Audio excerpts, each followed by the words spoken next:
Good morning students. सो हम फिर से स्टार्ट करते हैं चैप्टर फिफ्थ हमने एक बार ऑनलाइन क्लासेज में कंप्लीट कर लिया है और फिर दोबारा से इसका रिवीजन स्टार्ट कर रहे हैं चैप्टर फिफ्थ। ठीक है, चैप्टर फिफ्थ नेम क्या है चैप्टर फिफ्थ का? Periodic classification of elements. Name of chapter fifth is periodic classification of elements. ठीक है, एलिमेंट्स का कैसे हमने क्लासिफाई किया और क्यों इनकी क्लासिफिकेशन की नीड हुई, why elements are classified into periodic. ठीक है, कि एलिमेंट्स को क्लासिफाई क्यों किया गया। तो जब हम बात करते हैं 1800 सेंचुरी के टाइम पर कितने एलिमेंट डिस्कवर थे, तो there were only 30 elements were discover in the century of 1800।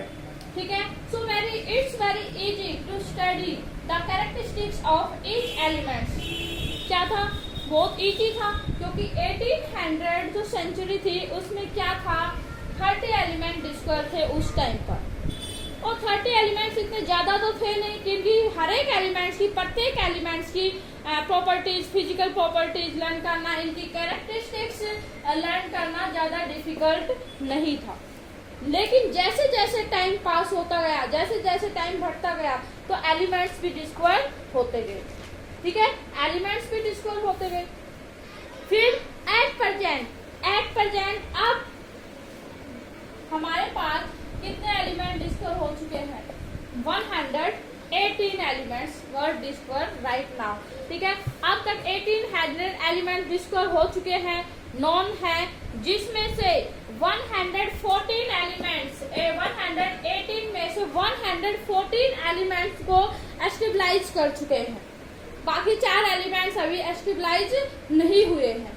ठीक है, 1800 में 30 एलिमेंट डिस्कवर थे। उस टाइम पर इतने ज्यादा एलिमेंट्स थे नहीं कि इनकी प्रत्येक एलिमेंट्स की कैरेक्टरिस्टिक्स लर्न करना ज्यादा डिफिकल्ट नहीं था। जैसे जैसे टाइम पास हुआ, टाइम बढ़ता गया, वैसे वैसे डिस्कवरी ऑफ एलिमेंट्स भी इंक्रीज होती गई, ज्यादा से ज्यादा एलिमेंट डिस्कवर हुए और अब राइट नाउ अब तक 118 एलिमेंट्स डिस्कवर हो चुके हैं। तो it's very difficult to learn the properties of each element. प्रत्येक एलिमेंट्स की प्रॉपर्टीज, कैरेक्टरिस्टिक्स लर्न करना क्या है, बहुत ज्यादा डिफिकल्ट है। क्यों?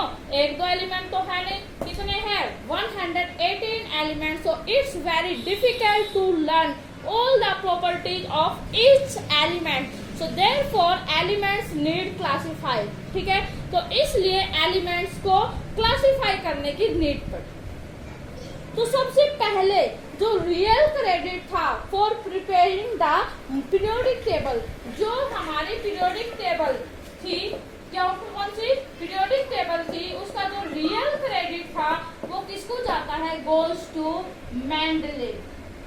ठीक है, मेंडलीव को जाता है। इस साइंटिस्ट ने क्या किया, एलिमेंट्स को एक साथ उन एलिमेंट्स का ग्रुप बनाया जिन एलिमेंट्स की प्रॉपर्टी क्या थी, सिमिलर थी। ठीक है, तो जो मेंडलीव साइंटिस्ट था इसने क्या किया, जिन एलिमेंट्स की प्रॉपर्टी सिमिलर प्रॉपर्टी है उन एलिमेंट्स को एक ग्रुप में डाल दिया। जिन एलिमेंट्स की सिमिलर प्रॉपर्टी है उनको दूसरे ग्रुप में, इस ग्रुप में वही एलिमेंट एग्जिस्ट करेंगे जिनकी प्रॉपर्टीज क्या है, सिमिलर होंगे। तो ऐसे एलिमेंट्स को ग्रुप टुगेदर उन्होंने क्या किया, एक साथ ग्रुप बना के एलिमेंट्स को क्लासिफाई किया और फिर उसने पीरियोडिक टेबल बनाई। तो सबसे पहले जो मेंडलीव जो पीरियोडिक टेबल क्लासिफाई की थी, सबसे पहले जो पीरियोडिक टेबल बनाई थी वो किसने बनाई थी? मेंडलीव ने। ठीक है, उसके बाद अब हम जो स्टडी करते हैं periodic table, modern periodic table, कौन सी स्टडी करते हैं? Modern periodic table. Modern periodic table, modern periodic table, या फिर हम इसको बोल सकते हैं लॉन्ग फॉर्म टेबल। ठीक है, या हम इसको बोल सकते हैं long form table, long form of periodic table. ठीक है, तो ऐसे पीरियोडिक क्लासिफिकेशन एलिमेंट्स को अरेंज कर दिया गया, ग्रुप्स में अरेंज किया, पीरियड्स में अरेंज किया गया, तो इसको हमने क्या बोल दिया, पीरियोडिक क्लासिफिकेशन ऑफ एलिमेंट। इसकी नीड क्यों पड़ी गई, आपको बता दिया गया कि बहुत सारे एलिमेंट हो गए, 118 एलिमेंट हो गए, 118 एलिमेंट्स हो गए।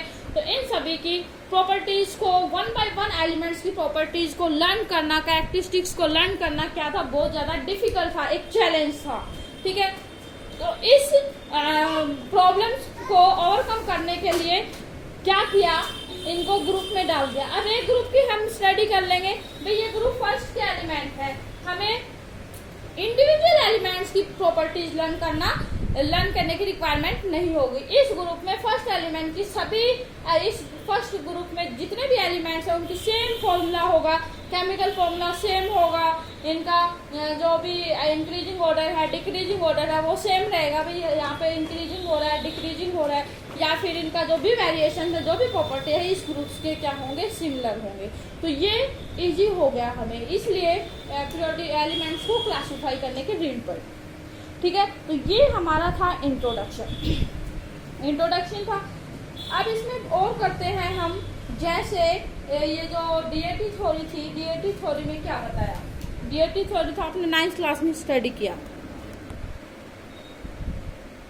जो डीएटी थी हमारी, डीएटी डाल्टन्स एटॉमिक थ्योरी। ठीक है, ये जो डाल्टन्स ने एटम्स के बारे में थ्योरी दी थी। ठीक है, और इसके अंदर बताया था there are different kinds of elements exist, elements भी डिफरेंट काइंड्स के एलिमेंट्स एग्जिस्ट थे। तो उस टाइम पे एलिमेंट्स को क्लासिफाई करने में डिस्कवरी चली हुई थी। ठीक है, तो डीएटी में तो यही बताया था different kinds of elements atoms exist करते हैं। फिर उसके बाद जो साइंटिस्ट आया लैवोजियर, जो साइंटिस्ट था, इसने क्या किया, एलिमेंट्स को डिवाइड किया गया।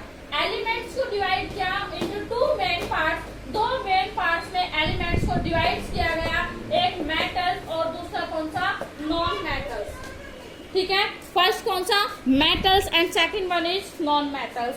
तो ये लैवोजियर ने एलिमेंट्स को क्लासिफाई किया।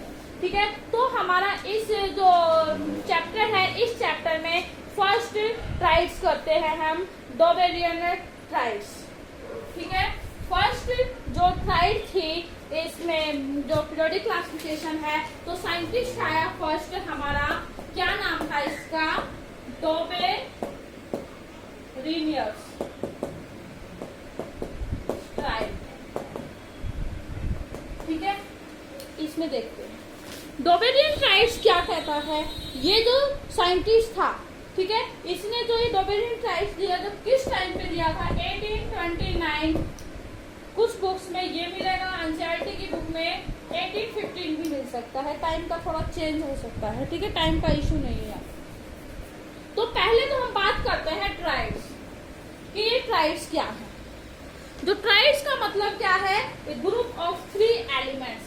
ट्राइड क्या है, ट्राइड का मतलब 3, तो एक ग्रुप ऑफ 3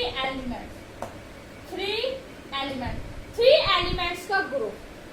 तो डोबेरियन ने क्या दिया, ट्राइड्स दे दिया, एक ट्राइड्स, 2 ट्राइड्स, 3 ट्राइड्स, ऐसे। जो ट्राइड था, इस ट्राइड में कितने एलिमेंट, 3 एलिमेंट्स के ग्रुप था, उसको हम क्या बोलते हैं, डोबेरियन ट्राइड्स। ठीक है, फॉर एग्जाम्पल यहाँ पर जो हमने ट्राइड लिया, इसमें लिथियम, सोडियम, पोटाशियम का ट्राइड दे दिया। ठीक है, दूसरा इसमें बी के अंदर दूसरा ट्राइड हमने मान लिया, तो दूसरे में क्या लिया, इसमें कैल्शियम था, स्ट्रोंटियम था, बैरियम था। तीसरे जो ट्राइड्स के अंदर क्या लिया, इसमें क्लोरीन, ब्रोमीन एंड आयोडीन। ठीक है, he make a group of 3 elements. इसने क्या किया, 3 एलिमेंट्स का ग्रुप बना दे, जिसको हम क्या बोलते हैं, ट्राइड्स बोलते हैं। ठीक है, ट्राइड्स बना दिए, ये ट्राइड्स बना दिए, ट्राइड्स बना दिए, तो ग्रुप ऑफ 3 एलिमेंट्स का ट्राइड्स बना दिया। इतना समझ में आया। अब इसकी definition, what is definition, what is Dobereiner triads, Dobereiner triads क्या है, तो क्या है इसकी definition, he arrange a group of 3 elements in the increasing order of their atomic mass. उसने इन एलिमेंट्स को अरेंज किया, कैसे अरेंज किया, increasing order of their atomic mass, उनका एटॉमिक मास के इंक्रीजिंग ऑर्डर में। जैसे कि लिथियम का 6.9 का अप्रोक्सीमेट 7 ले लेते हैं, इसका 23 ले लेते हैं, इसका 39। ठीक है, ऐसे ही क्लोरीन का 40, इसका 87.6 है, तो 88 ले लो या फिर 88 ले लेते हैं। और बेरियम का कितना है 137, इसमें क्लोरीन का 35.5, और ये जो क्लोरीन के बाद ब्रोमीन है 80 एंड आयोडीन है 127।